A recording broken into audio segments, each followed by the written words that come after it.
ፊንቴክ ኢንቨስትመንት የግል ድርጅት መስራችና ባለቤቶች የሆኑት ዳንኤል ዮሐንስ ኢየሱስና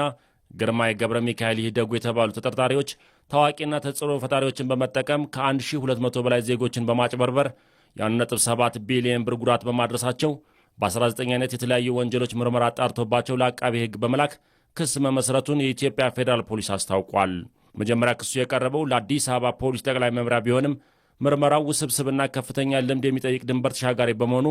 በተደራጀ መልኩ መጣራት ስላለበት ጉዳዩን ወደ ኢትዮጵያ ፌዴራል ፖሊስ በማምጣት ምርመራው በስፋት ሲጣራ መቆየቱን ፖሊስ ገልጿል። ተጠርጣሪ ዳንኤል ዮሐንስ ላይ ክስ ተመስርቶበት ማረሚያ ቤት ሆኖ ክሱን እንዲከታተል መደረጉና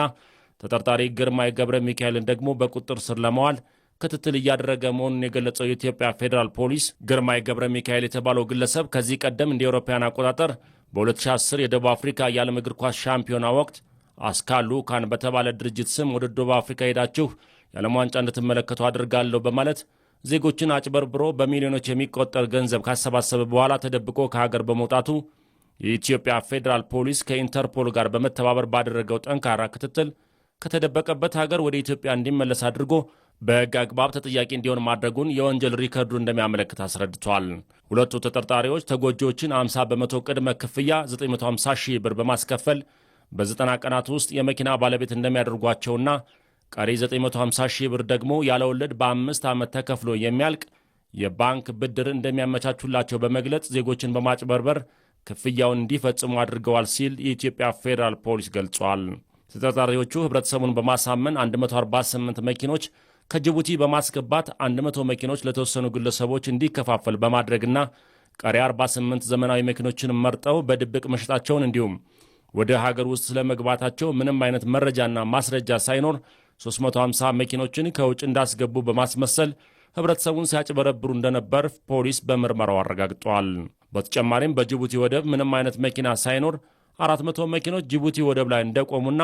ወደ ሀገር ውስጥ ለማስገባት በሂደት ላይ እንዳሉ በማስመሰል ለተጎጂዎች ሐሰተኛ መረጃ መስጠታቸውን ፖሊስ ማረጋገጥ ችሏል። በመስቀል አደባባይ ከተለያዩ ቦታዎች መኪኖችን በትውስታ በማሰባሰብ ህዝብን በሚያሳስት መልኩ ድርጅቱ ከውጭ ሀገር ያስገባቸው መኪኖች እንደሆኑ በማስመሰልና የኤሌክትሪክ መኪና አምራች ከሆነው BYD ከተባለ የቻይና ካምፓኒ ጋር ምንም አይነት ውል ሳይኖራቸው ውል እንዳላቸው አድርገው የማጭበርበር ወንጀል ሲፈጽሙ መቆየታቸውን ፖሊስ በምርመራ ደርሽበታለሁ ብሏል። ተጠርጣሪዎቹ በጅቡቲ ውስጥ አልፋ ቲዞ በሚል ስም ድርጅት በማቋቋም BYD ከተባለ የቻይና ካምፓኒ ጋር አብሮ ከሚሰራ ሌላ ድርጅት ጋር በመነጋገር 10 በመቶ ቅድመ ክፍያ በመክፈል የመጀመሪያዎቹን 148 መኪኖች ወደ ሀገር ውስጥ አስገብተው እንደነበርና ተጨማሪ 188 መኪኖችን በተመሳሳይ 10 በመቶ ቅድመ ክፍያ ለድርጅቱ በመክፈል መኪኖችን ተረክበው ወደ ሀገር ውስጥ ሳያስገቡ ጅቡቲ ላይ እንዲሸጡ መደረጋቸውንና በአጠቃላይ 336 መኪኖችን 10 በመቶ ጅቡቲ ለሚገኘው የቻይና ድርጅት በመክፈል ወስደው ቀሪ 90 በመቶ ክፍያ ለመፈጸማቸውን የኢትዮጵያ ፌዴራል ፖሊስ ባደረገው ምርመራ ደርሶበታል።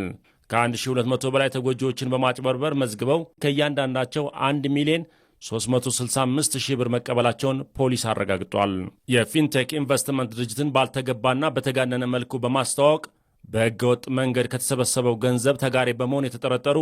ሰለሞን ቦጋለ፣ ሰራዊት ፍቅሬ፣ ዳንኤል ተገኝ፣ አብርሃም ግዛው፣ ይገረም ደጀኔ፣ መንሱር ጀማልና ካሊድ ናስር የተባሉ ታዋቂ አርቲስቶችና የማስታወቂያ ባለሙያዎችን የኢትዮጵያ ፌዴራል ፖሊስ በቁጥጥር ስር አውሎ ፍርድ ቤት በማቅረብ የጊዜ ቀጠሮ ጠይቆባቸው ፍርድ ቤትም እስከ መጋቢት 30 ቀን 2018 ዓ.ም መፍቀዱ ተገልጿል። የኢትዮጵያ ፌዴራል ፖሊስ በማጭበርበርና በሕገወጥ መንገድ የተገኘን ገንዘብ ሕጋዊ አስመስሎ በማቅረብ ወይም መኒ ላውንደሪ እንዲሁም የድንበር ተሻጋሪ ወንጀሎችን ጨምሮ በ19 የወንጀል ጉዳዮች በተጠረጠሩ የፊንቴክ ኢንቨስትመንት ድርጅት መስራቾችና ባለቤቶች እንዲሁም በህብረተሰቡ ዘንድ ያላቸውን ዕውቅናና ተቀባይነት በመጠቀም ሆነ ብለው የተጋነነ ማስታወቂያ በመንገርና በተለያዩ የማኅበራዊ ሚዲያ የሐሰት መረጃዎችን ለህብረተሰቡ በማሰራጨት ዜጎችን እንዲጭበረበሩ በማድረግ በሕገወጥ መንገድ ከተገኘው ገንዘብ እያንዳንዳቸው አሁን ባለው የገበያ ዋጋ 8 ሚሊዮን ብር የሚያወጣ BYD ሶንግ ፕላስ የመኪና ስጦታ በመቀበል በሕገወጥ መንገድ የተገኘን ገንዘብ ሕጋዊ አስመስሎ በማቅረብና በዜጎች ላይ ከ1.7 ቢሊዮን ብር በላይ ጉዳት በማድረስ በተጠረጠሩ አርቲስቶችና የማስታወቂያ ባለሙያዎች ላይ የጀመረውን ምርመራ አጠናክሮ እንደሚቀጥል አስታውቋል። ይህ ውስብስብ የወንጀል ጉዳይ በተሳካ ሁኔታ ተጣርቶ ክስ እንዲመሰረት ከፖሊስ ጋር በትብብር ለሰራው የፍትህ ሚኒስቴርና በጉዳዩ ላይ መረጃ ሲሰጥ ለነበረው ህብረተሰብ የኢትዮጵያ ፌዴራል ፖሊስ ምስጋና አቅርቧል።